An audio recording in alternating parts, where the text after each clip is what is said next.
मान लीजिए हमारे पास दो कैपेसिटर्स हैं या दो कंडक्टर हैं जिन पर डिफरेंट डिफरेंट चार्जेस हैं, उनके पोटेंशियल डिफरेंट डिफरेंट हैं और उन्हें हम किसी एक कंडक्टिंग वायर से कनेक्ट कर देते हैं। तो जो फाइनल उन पर चार्जेस होंगे वो कितने होंगे? चार्जेस का रीडिस्ट्रीब्यूशन जो होगा इन दोनों कैपेसिटर्स या कंडक्टर्स के बीच में वो किस तरह से होगा, इनकी फाइनल एनर्जी क्या होगी, इनका फाइनल पोटेंशियल क्या होगा और इस रीडिस्ट्रीब्यूशन के दौरान एनर्जी का लॉस कितना होगा। तो यही सारी चीजें आज इस वीडियो में हम लोग डिस्कस करने वाले हैं। तो चलिए बिना टाइम वेस्ट किए डिस्कस करते हैं।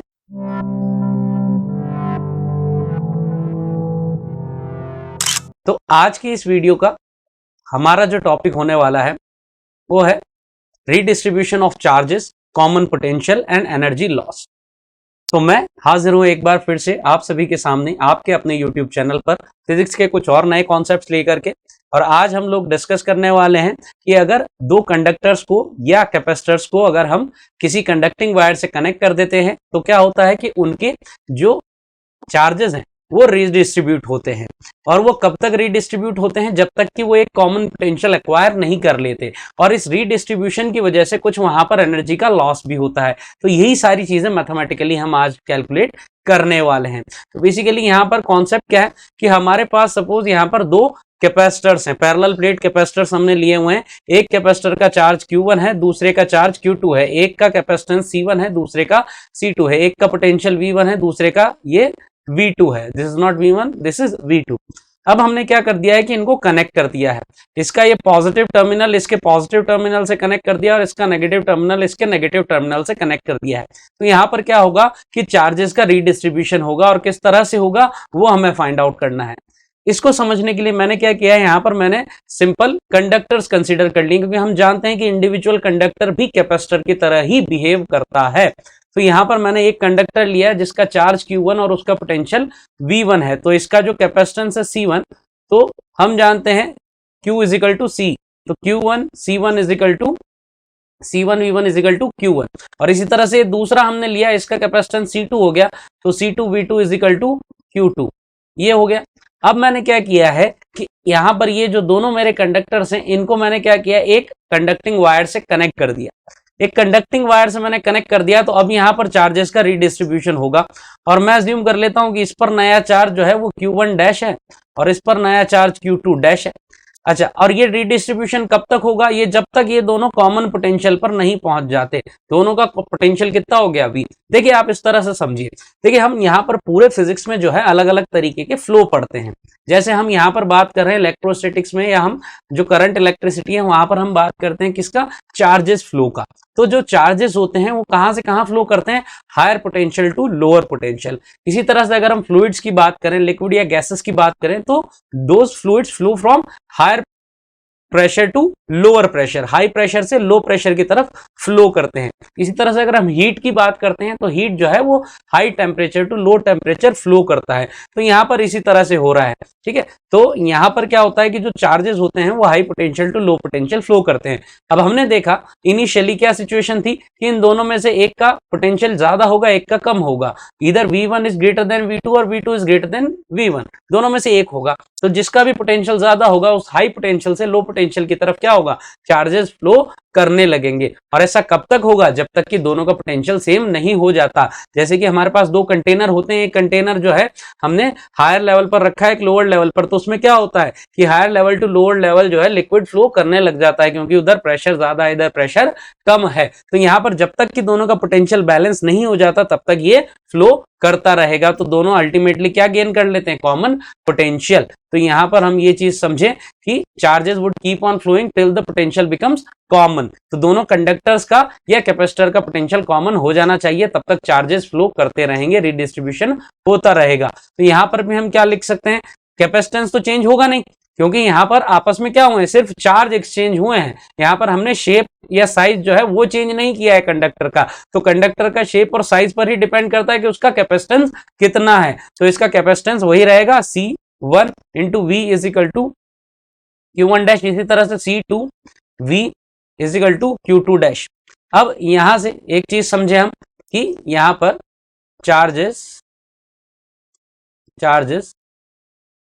Will be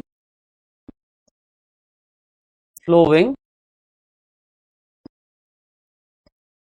till the potential become equal. तो जब तक पोटेंशियल इक्वल नहीं हो जाता चार्जेस फ्लो करते रहेंगे। और एक चीज और ध्यान रखें कि यहां पर टोटल चार्ज जो है वो कांस्टेंट बना रहेगा। Total charge is constant. देखिए हम एक चीज जानते हैं कि चार्ज जो है उसको हम प्रोड्यूस नहीं कर सकते। चार्ज सिर्फ हम जो है एक पोजीशन से या एक ऑब्जेक्ट से दूसरे ऑब्जेक्ट तक डिस्ट्रीब्यूट कर सकते हैं। अब यहां पर क्या था, हमारा जो सिस्टम था उसमें दो आइसोलेटेड कंडक्टर्स थे। अब ये पूरा एक आइसोलेटेड सिस्टम है, यानी कि यहां पर इन दोनों को आपस में कनेक्ट किया है तो चार्जेस एक कंडक्टर से दूसरे कंडक्टर या दूसरे से पहले पर जा सकते हैं, लेकिन नए चार्जेस पैदा नहीं होंगे या वो चार्जेस डिस्ट्रॉय नहीं हो जाएंगे। यहां पर हमने कोई बैटरी भी नहीं लगाई है, क्योंकि चार्जेस कौन सप्लाई करता है, बैटरी करता है। अब बैटरी नहीं है तो कोई एक्स्ट्रा चार्ज आ भी नहीं रहे, तो जो चार्ज है वो यही रहने वाले हैं। तो हम कह सकते हैं simply that Q1 dash plus Q2 dash is equal to Q1 plus Q2। ये होने वाला है, ठीक है। तो ऐसा होने वाला है। यहाँ पर Q1 डैश कितना था, यहाँ पर C इंटू वी कॉमन, दूसरा C इंटू वी कॉमन, क्योंकि दोनों का पोटेंशियल कॉमन हो गया था जिसे V हम बोल रहे थे। और यहाँ पर C1 V1 plus C2 V2, या ये मैं नहीं लिखता हूं C1 V1 C2 V2,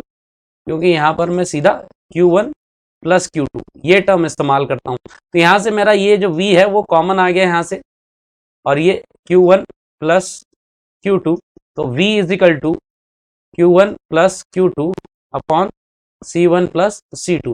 तो ये आपका यहां से कॉमन पोटेंशियल आ गया। तो ये आप डायरेक्ट रिजल्ट ध्यान रखें कि अगर दो कंडक्टर्स हैं, दोनों को कंडक्टिंग वायर से हमने कनेक्ट कर दिया है, तो कॉमन पोटेंशियल कितना आ जाता है, Q1 plus Q2 divided by C1 plus C2। ये कॉमन पोटेंशियल आ गया। अब हमें जो है यहाँ पर चार्जेस चाहिए। तो चार्जेस जो थे Q1 डैश ये कैसे आएगा, Q1 डैश कितना था, Q is equal to CV, तो ये C1 इंटू वी कॉमन, क्योंकि ये कॉमन पोटेंशियल आने के बाद का चार्ज है। तो ये Q1 डैश जो हो जाएगा ये C1 upon C1 plus C2 into Q1 plus Q2। इसी तरह से Q2 डैश की मैं बात करूं तो C2V, तो ये Q2 डैश जो हो जाएगा ये हो जाएगा C2 upon C1 plus C2 into Q1 plus Q2। तो ये भी आप ध्यान रखें, ये यहां से डायरेक्ट रिजल्ट आ जाता है। तो असल में क्या हुआ है कि यहां पर जो चार्जेस थे वो रिडिस्ट्रीब्यूट हुए। टोटल चार्ज कितना था, Q1 प्लस Q2, और Q1 प्लस Q2 डिस्ट्रीब्यूट होना है किसमें, एक और दूसरे दोनों कैपेसिटर्स के बीच में, और कैपेसिटर के कैपेसिटेंस के अकॉर्डिंग जो है ये क्या होंगे, डिस्ट्रीब्यूट होंगे। क्योंकि कैपेसिटेंस जो होता है वो असल में क्या होता है, कैपेसिटी टू स्टोर चार्ज। तो कितना चार्ज किसी कैपेसिटर के पास होगा ये उसके कैपेसिटेंस पर डिपेंड करेगा। तो कैपेसिटेंस के रेशियो में देख सकते हैं आप C1 C2 के रेशियो में यहाँ पर चार्जेस का डिस्ट्रीब्यूशन हुआ है। तो यहाँ से Q1 dash is to Q2 dash, ये रेशियो की भी अगर मैं बात करूं तो C1 is to C2 ratio होगा। ये भी आपको यहां से ध्यान रखने वाली बात हो जाती है, ठीक है। अब यहां पर अगर हम बात करें एनर्जी की, तो इनिशियल एनर्जी जो थी सिस्टम की, मैं पूरे सिस्टम की बात कर रहा हूं, सिस्टम में हमारे दोनों कैपेसिटर्स यहां पर हैं। तो इनिशियल पोटेंशियल एनर्जी जो थी सिस्टम की, इनिशियल एनर्जी जो थी कैपेसिटर्स की पूरे सिस्टम की, वो Q square by 2C1 plus Q square by 2C2 ये हो गया।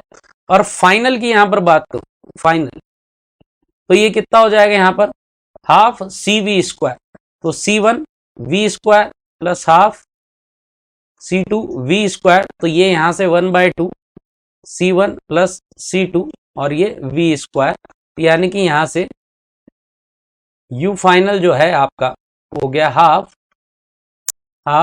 ये कितना हो गया यहां से C1 प्लस C2, और कॉमन V कॉमन कितना आया था, यहां से V कॉमन आया था हमारा Q1 plus Q2 upon C1 plus C2 whole square. तो ये आपका U फाइनल जो बचता है यहां से वो 1/2 Q1 plus Q2 whole square upon C1 plus C2 ये बचता है। अब यहां से हमें क्या करना है, हीट लॉस या एनर्जी लॉस निकालना है, क्योंकि एनर्जी यहां पर कम हो गई है, एनर्जी लॉस। और एनर्जी लॉस जो हुआ है वो किस फॉर्म में हुआ है, वो हीट की फॉर्म में हुआ है, that's why it is also called heat loss. तो ये जो डेल्टा यू मैं निकालूंगा तो ये you initial minus you final, क्योंकि पहले ज्यादा था अभी कम हुआ है। क्यों हुआ है? क्योंकि कंडक्टिंग वायर के थ्रू चार्जेस फ्लो किए हैं, तो हम जानते हैं कि किसी भी कंडक्टर के थ्रू अगर करंट फ्लो करता है, चार्जेस फ्लो कर रहे हैं, यानी वहां हीट लॉस हो रहा है, क्योंकि रेजिस्टेंस वहां पर होगा। तो इसी बेसिस पर हम यहाँ पर हीट लॉस या एनर्जी लॉस जो है वो कैलकुलेट कर पा रहे हैं। तो यहाँ पर देखिए मैंने ये यू फाइनल का आपके लिए जो है एक्सप्रेशन देख लिया, और ये यू इनिशियल का एक्सप्रेशन है, यहाँ पर वैल्यू रखें और इनका डिफरेंस कैलकुलेट कर ले। मैं पूरा वैल्यू कैलकुलेट नहीं करने जा रहा हूं, मैं सीधा रिजल्ट पर आ जा रहा हूं, क्योंकि वो कैलकुलेशन हमारे किसी काम की नहीं है, सिंपल बेसिक कैलकुलेशन है, आप भी कर सकते हैं, कोई भी कर सकता है, नो इशू विद दैट। इतना मैथमेटिक्स आई एज्यूम कि आपको आता ही होगा कि आप प्लस और माइनस और कॉमन लेना ये सब आप कर सकें, ठीक है। तो यहां से हम सीधे रिजल्ट पर जाते हैं, क्योंकि हमको ये डेरिवेशन हर जगह नहीं करना होता है, it is just for your understanding, हमें ये रिजल्ट ही काम का होता है। तो ये होता है 1/2 C1 C2 upon C1 plus C2 V1 minus V2 whole square. So this is your loss, ये आपका एनर्जी लॉस का फॉर्मूला आ जाता है यहां से। तो यहां से हमने क्या क्या देख लिया? हमने देख लिया कि कॉमन पोटेंशियल कितना आ जाता है, ये अब कॉमन पोटेंशियल है, कॉमन पोटेंशियल, ये कॉमन पोटेंशियल आपका आ गया। उसके बाद ये चार्ज रीडिस्ट्रीब्यूट हुए तो नए चार्जेस कितने हो गए, किस रेशियो में वो चार्जेस आ रहे हैं, और उसके बाद क्या एनर्जी लॉस इस पूरे प्रोसीजर में हो रहा है, रीडिस्ट्रीब्यूशन ऑफ चार्जेस के प्रोसीजर में क्या एनर्जी लॉस हो रहा है। तो तीनों जो टाइटल में बातें थी वो तीनों यहां से क्लियर हो जाती हैं। तो ये मैंने एक कंडक्टर के लिए बात की, ये चीज कैपेसिटर के लिए भी एप्लीकेबल है, ठीक है। तो यहां पर ये हमारा कैपेसिटर है, इसके लिए भी ये सेम टू सेम यही चीज एप्लीकेबल है, ये V1 ये V2 हो गया, और ये कॉमन पोटेंशियल इनका V आ गया। तो यहां से हम देख सकते हैं कि जो नए चार्जेस हो जाएंगे यहाँ पर हो गया ये Q1 डैश, और इस पर हो गया ये Q2 dash, plus Q1 dash और माइनस Q1 डैश, और इसी तरह से Q2 डैश और माइनस Q2 डैश, ठीक है। तो ये चीज हो जाएगी। अब यहां से हम निकाल ही चुके थे कि Q1 डैश जो है वो कितना आ गया था, ये C1 upon C1 plus C2 into Q1 plus Q2, और ये Q2 डैश जो है ये C2 के रेशियो में आ गया upon C1 plus C2 Q1 plus Q2, ये आ गया हमारा Q1 डैश Q2 डैश।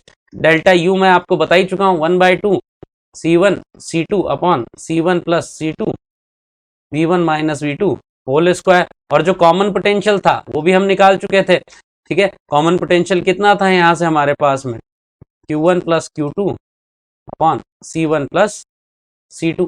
तो ये आपके पास सारे जो रिजल्ट्स हैं वो आ जाते हैं, इनको आप एज इट इज याद रखिए, ये आपके बहुत काम आने वाले हैं। और ये ध्यान रखिए कि ये यहाँ पर पॉजिटिव टू पॉजिटिव और नेगेटिव टू नेगेटिव टर्मिनल मैंने ज्वाइन किया है।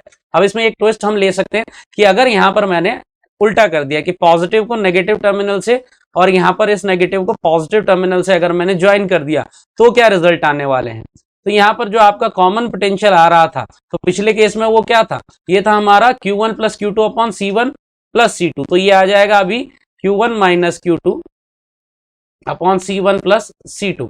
इसी तरह से अगर मैं Q1 डैश की बात करूं तो ये था C1 upon C1 plus C2, ये Q1 माइनस Q2 अभी हो जाएगा, ठीक है। इसी तरह से Q2 डैश की अगर बात की जाए तो ये C2 upon C1 plus C2 Q1 minus Q2 ये हो जाएगा, ठीक हो गया। तो ये इस तरह से हो गया। और यहाँ पर अगर हम डेल्टा यू एनर्जी लॉस की बात करें तो एनर्जी लॉस इसमें कितना हो जाएगा, 1/2 C1 C2 upon C1 plus C2, यहाँ तक कोई चेंज नहीं, और यहाँ पर V1 प्लस V2 हो जाएगा instead of V1 minus V2 whole square, okay. तो ये V1 प्लस V2 यहाँ पर हो गया। तो आप देख सकते हैं कि सभी जगह साइन चेंज हो गए हैं, जब प्लस था वहां माइनस आ गया, यहाँ प्लस था यहाँ माइनस हो जाएगा, यहाँ प्लस था यहाँ माइनस हो गया, यहाँ माइनस था यहाँ प्लस हो गया, और यहाँ पर प्लस था यहाँ माइनस हो गया, और बाकी रिजल्ट सेम ही यहाँ पर रहा है। तो आप देख सकते हैं कि इस तरह से हमने यहाँ पर क्या कैलकुलेट कर लिया है कि किस तरह से आप रिडिस्ट्रीब्यूशन यहाँ पर चार्जेस का करेंगे, और किस तरह से यहाँ पर रिडिस्ट्रीब्यूशन होने के बाद नए चार्जेस आएंगे, कॉमन पोटेंशियल वहां पर क्या होने वाला है, और उसके अलावा एनर्जी का लॉस क्या होगा। तो ये सारी चीजें हमने यहाँ पर डिस्कस कर ली है, ठीक। इसके पहले भी हमने जो कैपेसिटर है उससे रिलेटेड कुछ वीडियोस ऑलरेडी बनाए हुए हैं, उन वीडियोस में हमने देखा है कि बेसिक हम किस तरह से डिफाइन करते हैं कैपेसिटर को, क्या बेसिक डेफिनेशन होता है, क्या उसका इंट्रोडक्शन था वो हमने देखा, वहां पर प्रिंसिपल ऑफ कैपेसिटेंस कैसे डिफाइन होता है। फिर अगले वीडियो में जो है हमने देखा कि किस तरह से किसी भी तरह के कैपेसिटर का कैपेसिटेंस हम कैलकुलेट कर पाते हैं। उसके बाद हमने कुछ और टॉपिक्स डिस्कस किए पैरेलल प्लेट कैपेसिटर के बारे में, जहां हमने देखा कि इलेक्ट्रिक फील्ड प्लेट्स के बीच कितना होता है, कितना दोनों के बीच अट्रैक्शन फोर्स होता है दोनों प्लेट्स के बीच, किस तरह से वहां पर हम इलेक्ट्रिक फील्ड की एनर्जी डेंसिटी डिफाइन करते हैं। और ये हमारा जो अभी का वीडियो है, आज का वीडियो है, इसमें हमने देखा कि किस तरह से हम यहाँ पर रीडिस्ट्रीब्यूशन ऑफ चार्जेस को समझते हैं, किस तरह से वहां एनर्जी लॉस होता है और किस तरह से नए चार्जेस वहां पर मिलते हैं, क्या उनका वैल्यूज होता है जब भी हम दो कंडक्टर्स को या दो कैपेसिटर को किसी कंडक्टिंग वायर से ज्वाइन करते हैं, कनेक्ट करते हैं। ओके, तो आज का वीडियो यहीं तक रखते हैं। आई होप आपको सारी चीजें समझ आई होगी। आप हमारे बाकी के वीडियोस भी फॉलो करें, हमारे चैनल को रेगुलर फॉलो करते रहे, आपका अपना ही चैनल है बेटा। और अपने ज्यादा से ज्यादा फ्रेंड्स को रिकमेंड करें जिनको कॉन्सेप्चुअल प्रॉब्लम्स हैं, उनको इस तरह की प्रॉब्लम्स ना आए, इसके लिए उनके लिए बड़ा हेल्पफुल होने वाला है। और आप हमारे चैनल को इसी तरह से सपोर्ट करते रहें, लाइक करें, शेयर करें, चैनल को सब्सक्राइब जरूर से कर दें, क्योंकि आपके सपोर्ट की हमें बहुत ज्यादा जरूरत है। और इसी तरह से हम आपके लिए और भी कई मजेदार और कंसेप्चुअल वीडियो लेकर के आते रहेंगे। Till the next video, thank you very much. जय हिंद, गुड बाय।